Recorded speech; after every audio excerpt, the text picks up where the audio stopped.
Yeah, and I appreciate that you mentioned the October 7th attack, because we're in fighting. Israel is fighting with the Hamas terrorists now for 97 days. And, sadly, the public sometimes forget that this terrorist organization infiltrated Israel, attacked our citizens, attacked us in villages, in small towns, killing over 1,200 people and kidnapping 240 people after so many months. Sometimes tend to forget how this thing started. So thank you for mentioning it. And you spoke about Prime Minister Modi, and I'll say Prime Minister Modi, the government of India, the people of India, we're very much appreciative of the support and the strength we're getting from India. Prime Minister Modi was very clear that terrorism is terrorism. Terrorism must be stopped. And Israel has the right, but let me also add, our government has the obligation to fight this terrorist organization who's infiltrated our country, is sitting still in our borders, is still holding 132 Israeli citizens hostage after being kidnapped now for 97 days. So our government has the obligation. They must keep fighting this terrorist organization to make sure the hostages are released, to make sure they cannot attack us again. And this understanding that we get from the Indian government, but also, again, I see it in the people, the places I go, there's a general understanding that we cannot stay quiet and we cannot acquiesce to terrorism. It's been very, very supportive and very helpful to us.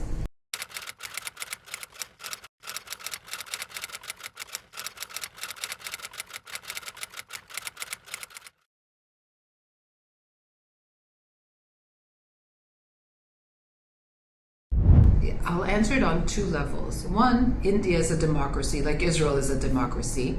So obviously people have the right to voice their opinions, to show their support or their not support, and say what they feel.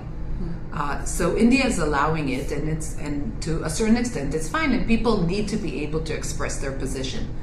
But you're right, there's some extreme groups here, that for their own internal purposes are using words like genocide against Israel, are saying, in one of the protests they called for the murdering of our prime minister. So at some point there needs to be a line drawn, and some things cannot be said. Obviously what they're saying is not true. We did not ask for this war. We did not do this. We are answering what I think every other responsible government would do.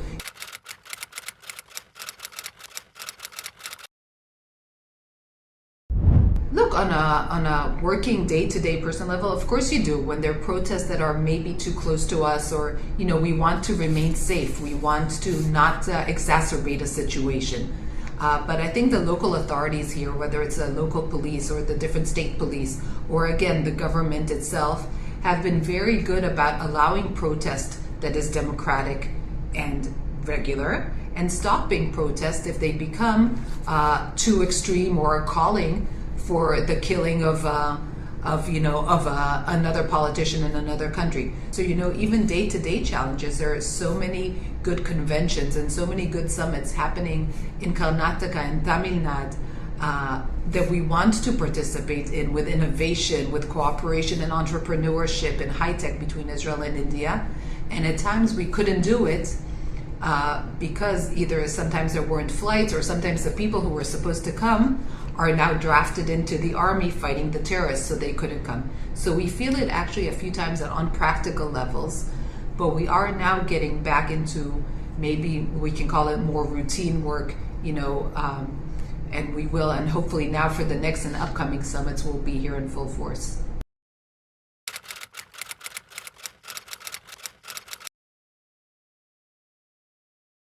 We have a lot of Indians working in Israel with no connection to the Palestinians, whether they're in high tech or or computers and healthcare workers. The relationship between Israel and India is very deep and growing all the time, and it's been like that for many years. Especially being in Bangalore, I see many international firms and Israeli firms and Indian firms working together. Groups from technicians from Israel will come to India for a week or 2 weeks to work, and then vice versa from India to Israel, or some people stay longer in different high-tech companies, and definitely, as I said, healthcare workers. So that has been going on and is still going on. It's not replacing anybody. This is just the Indian-Israeli relationship. And even when the Indian government so beautifully did Operation Ajay, where they sent out planes to Israel to bring back people who wanted to come back, many came back, but many of the Indians who were working in Israel chose to stay in Israel, chose to stay, in their workplaces, in their homes, with their Israeli friends. They did not come back, and they are still living in Israel, working in Israel. And hopefully now, as you rightly said, hopefully now, and as things calm down, we'll see more and more Indians either coming back, those who left coming back to work in Israel, or having new people join us in the workforce on some of our critical infrastructure in Israel.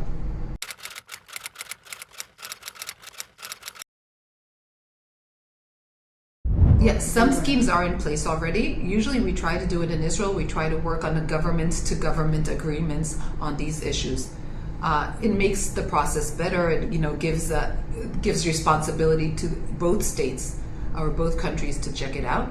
I hope so. Some schemes are in place already. As I said, we have many workers from India already in Israel. Some schemes are being worked on. And I'm sure, and I'm very hopeful, that in the next few months, and especially as things calm down, we'll see more Indians coming to work in Israel.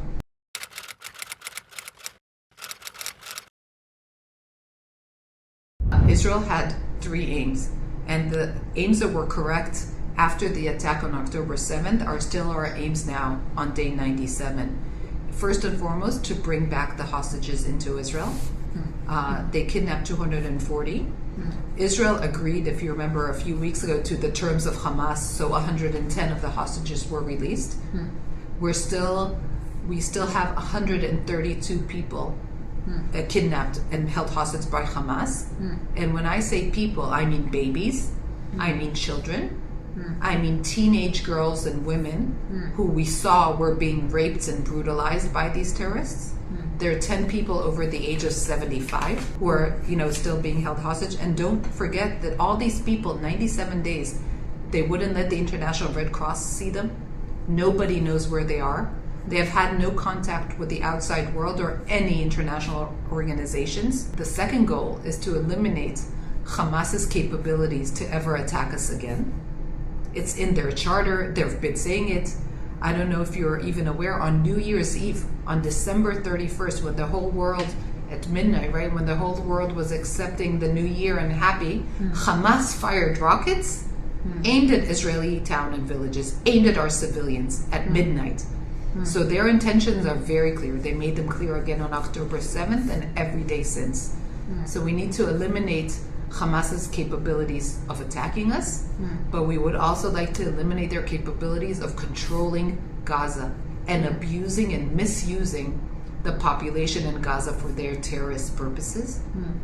And finally, and I think if we get these two, the third goal will just be there naturally, is to bring back the safety and security for the people within Israel.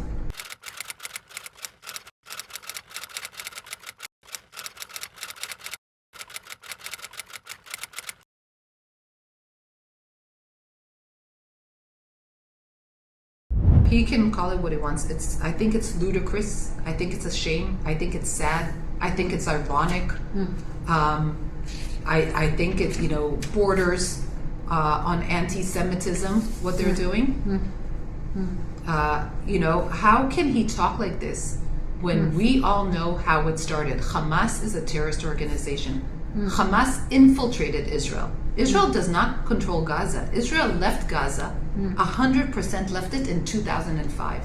Okay, 19 years ago. Hamas has been controlling Gaza since 2007, 17 years ago. They broke the border. They infiltrated our country. So not talking a word about this terrorist organization that is, again, embedded itself within civilian society. We see terror tunnel exits and entrances under hospitals and under mosques. We see factories, weapons factories, missile factories under and next to UNRWA schools. They've basically taken the whole of Gaza, and instead of working for the people who they were in charge with, they use them as part of a terrorist machine with the aim of killing Jews and eliminating Israel. So what South Africa is doing is making such ironic use of such a serious, the ICJ, the International Court of Justice. It's supposed to be there for a tribunal to actually judge acts like this. Hamas, who is not a member and doesn't need to abide by any international law and order, and we see how much they don't care for human lives, they should be the ones on trial. Talking to Israel about when we're protecting ourselves, when we're fighting a terrorist organization, when we prove every day not only what Hamas is doing to its citizens, their abuse of them, and we're making sure humanitarian aid goes in, and we're making sure the water pipes, Israel is providing water to Gaza. We make sure the desalination plants have fuel so they can have water. We make sure their communications are up. We make sure they have electricity. So doing all this, it's, if it wasn't so sad and horrible, I would say it's a joke doing this. And we saw yesterday, I'm sure you saw, we saw yesterday that the solicitors or the lawyers from the South African side, they were just talking. They were saying things. They brought no proof. They have nothing. They're just talking.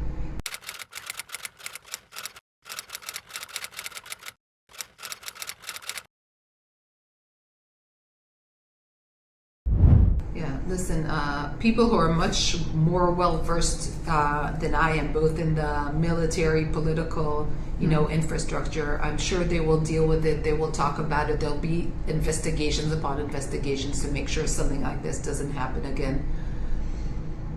There was some, right? It happened. That means something didn't work, you're right. But we'll figure it out later. Right now, we're still in the midst, of dealing with the current situation that we have.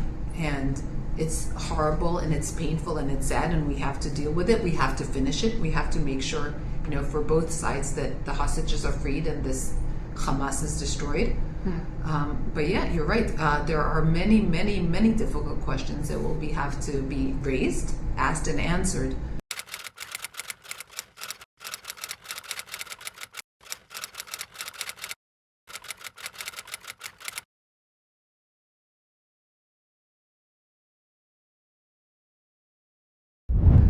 I don't know if it will turn or not turn, but I think the fact that our Supreme Court sat even during war and discussed the different appeals that it received, and as you very correctly said, overturned law, which is, also in India, the Supreme Court, this is what it does. It's the checks and balances. I think it shows a lot about definitely Israeli resiliency in a general term, but proves Israeli democracy and Israeli functioning, and that our system, our institutions are still working. We're in a horrible war. We're paying a very, very difficult price, and we will continue. But our institutions and our democracy and our government are still functioning well, are still working.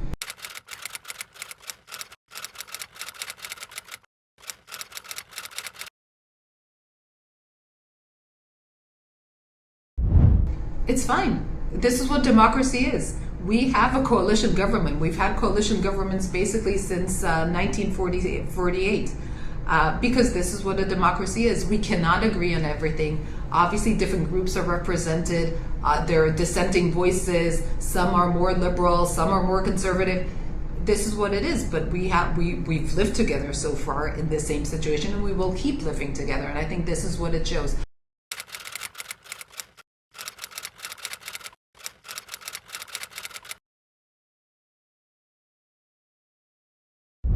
Look, right now, a few of the parties, right, Gantz's party, have showed great responsibility to enter the government and be a unity at this time of war, at this time of strife, at this time of really, I can almost use the word despair in the country, because we need to beat these terrorists. We need to finish this war.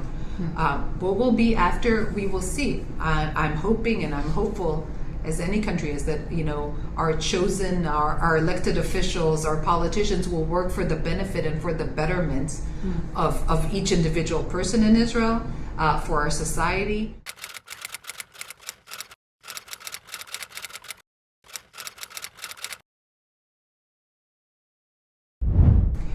They're right. Look, the U.S. is the free world, the democratic world leader. The U.S. sees the big picture. It looks at the balances of power. It looks what's happening. It cares for the people living in Gaza. It cares for the region. I think the American regime has proven it throughout the years, but definitely now again and again. And they're right. Look, Gaza will have to be rehabilitated. For 17 years now, Hamas misused the humanitarian funding, the budgets, the money. Things did not go to the people living in Gaza, did not go to the 2 million people there. Instead of getting a proper education, the children were indoctrinated into Hamas's charter and Hamas's aims. Instead of taking money and building schools, building hospitals, building greenhouses, they built 500 kilometers of terror tunnels that have sanitation, that have air, that have electricity, that have storages of food. Things did not go, despite the efforts of the international organizations and donor countries, things did not go to where they were intended. They did not go for the betterment of the people living in Gaza. So now, and hopefully soon after this war, the Americans are absolutely right. The Brits are absolutely right. We need to figure out how to help these people, how to rebuild Gaza and make it better and smarter than it is now. Make it for the people living there.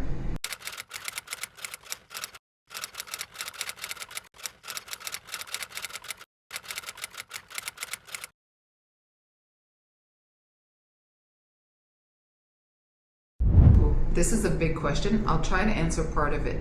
One, maybe with the universities, we see a lot of anti-Semitism suddenly rearing its ugly head and people are saying horrible things. Many of them, when we look a little deeper, don't really even understand what they're saying. Many of these people, if you tell them to find Israel on a map or explain who Hamas is, they have no idea. With different social media, we see it's very easy to get people riled up over a story or over a narrative that people are inventing, whether they understand it or not. Again, definitely Israel needs to deal with it, but also the world, because the same way that they are able to rile up by using TikTok messages against Jews or Israel, they'll be able to do it against different regime. And we see that many of these cries are death to Israel, death to America. Okay, it's not just Israel. Again, it might be us now at the forefront fighting, but it's a global issue. The second issue about the American government, the American regime, the American politicians, the U.S. is Israel's closest, strongest, and best ally. We've been like this for years.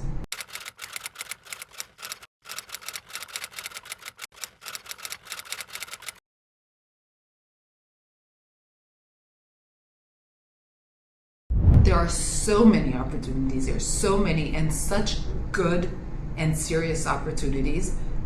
This is part of what I do every day. This is what I'm so happy to be here with my consulate team, with my trade team. We have so many issues that are similar, such as I'll deal with one of the main ones. I mean, you've had flooding here a few weeks ago, but then in Karnataka, they didn't have enough rain. So the issue of water. Israel has been dealing with no water for thousands of years. We're mostly desert. So we have different water solutions that might be relevant for India too. So getting universities on both sides, getting businesses on both sides, getting high-tech companies that deal with these issues together to find solutions that will make sense in Israel, will make sense in India, will obviously help both of us. So we have many things that we're doing together. So we're doing together already in water, but there are many, many more things to do. The whole evolution happening in India. India is becoming a leader in electronic vehicles. Again, it's good for the world, right? Because we can't rely on fossil fuels anymore. But Israel has different technologies like fast charging batteries that make sense for the Indian companies. So Indian companies whose definitely market is in India and the region and the world, we've seen many, many amazing exports coming out of India. It makes sense to use part of the Israeli technology in what you're manufacturing in order to make a car that's more sustainable for everybody. Same with solar energy. We have I think every point you would touch now, we have things that we're doing together, but can do a lot more.